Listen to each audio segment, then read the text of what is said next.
Yo, what is guys, welcome back to A Sneaker Gaming. Today I'm gonna show you guys how I pack my sneakers and then how I resell my sneakers and stuff like that. I'm using my left hand to hold the camera because I've lost my tripod.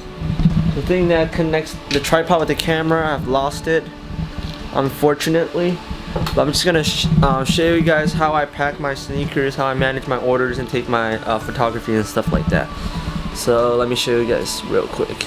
Right here, I don't know if you guys can see it clearly, but this is how I take my stock photos. I think I just basically place them on the table, use my camera and take a few shots, get a few angles of it, and then post it on Instagram. I'm gonna create a website soon, so I'll probably be posting it on the website, but sometimes I take my shoots outside for outdoor photography and stuff like that. Right now I'm still packing my orders up. We still have a few orders to pack.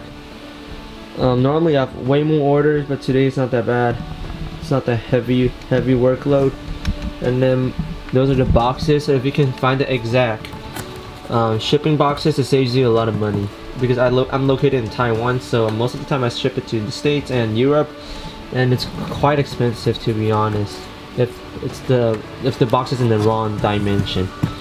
And then just recently sold this Nike SB Tiffany. I have another pair in the size 9.5 that I might keep for my personal collection. And I'm probably selling a few pairs of shoes all the way back there. I'm probably selling the De La Soul, the Flow, the Supreme Dunkai is already sold, but I'm just waiting for the buyer to pay his last layaways. The Fragment Beijing, you don't see those often anymore. I'm definitely keeping the 85. The Martial is a size 13 Sempo. I'm not sure if I'm going to keep it because it's way too big. Definitely keeping the Kyrie 2K18, only 200 pairs in the world. I think I'm the second person in Taiwan to have that pair. And then what else? Kobe Jordan AP. I might be the only few in Taiwan, probably the second as well. And LV Dawn, another 85.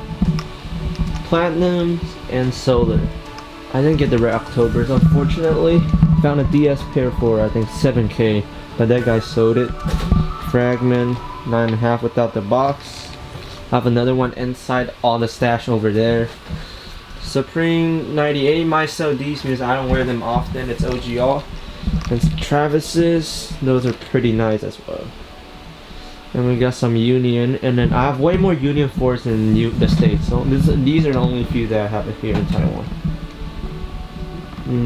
So I'm just gonna walk through you guys how I pack my stuff. So for the Off-White Jordan 5, for example, I'm just gonna bubble wrap them around the box, the side as well, and then pick a box that has the correct dimension. I think it's this one. These fits most of the box. The size is from size 8 to 10, and then size 10.5 to 12 or bigger. I have to use this box, so it's gonna be a little bit more expensive, but that's whatever. You gotta take care of your packages and stuff like that, because you don't want to save those extra $5 or $6 and you end up losing like $50 or $20 or something like that if they charge for partial refund. And then just got a lot of Off-White 5s. I shipped all of them out yesterday already. And these are just some other Jordan 1 orders. And I'm gonna pack these because I just sold this pair. And then I sold this pair on a Taiwan sneaker, it's not sneakers, like a online shopping platform. These are just generic basketball shoes, Kyrie Flight Trap 2. And then this is how I write my labels and stuff like that. And by the way, if you want to have your personal branding, I suggest you guys do make your stickers and stuff like that. And these are my stickers that I put inside the shoe box when someone buys shoes from me. I don't know why it's not focusing. But I'm gonna put it on my knee. This now I should focus. Yeah. So these are the stickers that I'm putting inside the sneaker boxes, and then I'm putting those stickers on top of the box. So this one, it has my logo on it, and then here's how I do my shipping labels and stuff like that.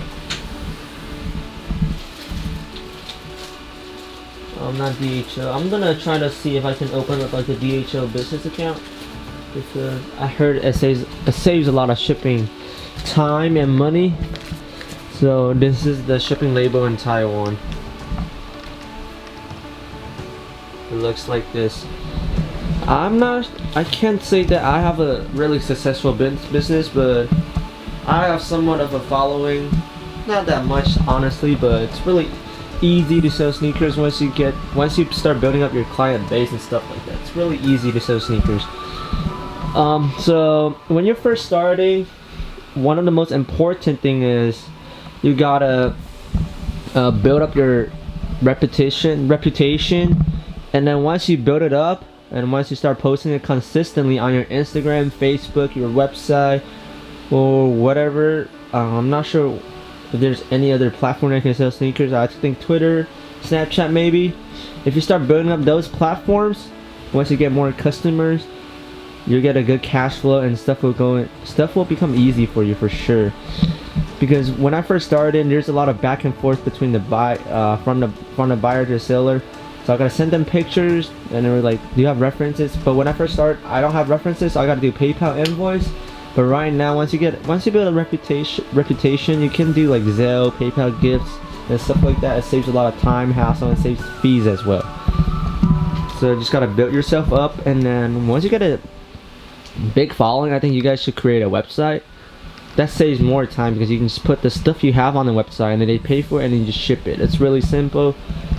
Reputation is everything, to be honest. And then if you're doing sneaker resale, you gotta look at the shoes, which model, which colorway is most in demand, and then you can focus on your niche and stuff like that. For example, some people might do GR mitts, Jordan 1 mitts, and they might have like 600 pairs, 500 plus pairs of those. But for me, I do limited release. Sometimes I do GRs, but limited release is something that I like to do more. And then sometimes I just buy a lot of limited shoes and just hold on to it for a few months and then sell it. If you're right, you can make a lot of money on that. And I just want to say, when you're first started, nothing is easy, so you gotta push it through. You can definitely do it. It just takes time. It took me 4 years to do it. Now I'm 17. I'm about to finish my senior year next year. I think sometime around May. So you just gotta push it through, work hard, and then keep it up. You have to be consistent. You guys can follow my Instagram. I'm gonna make more sneaker resale videos in the future. Hit me up on Instagram if you have any questions, if you're trying to get any shoes. And I have a few more sneaker haul and resale videos under my YouTube channel, so feel free to like, subscribe, and feel free to share this video to your friend. If you have any questions, drop it down in the comment section. I might make another video on sneaker reselling, how you can predict which shoes is gonna grow and stuff like that. I'll see you guys in the future. Have a nice day. Peace.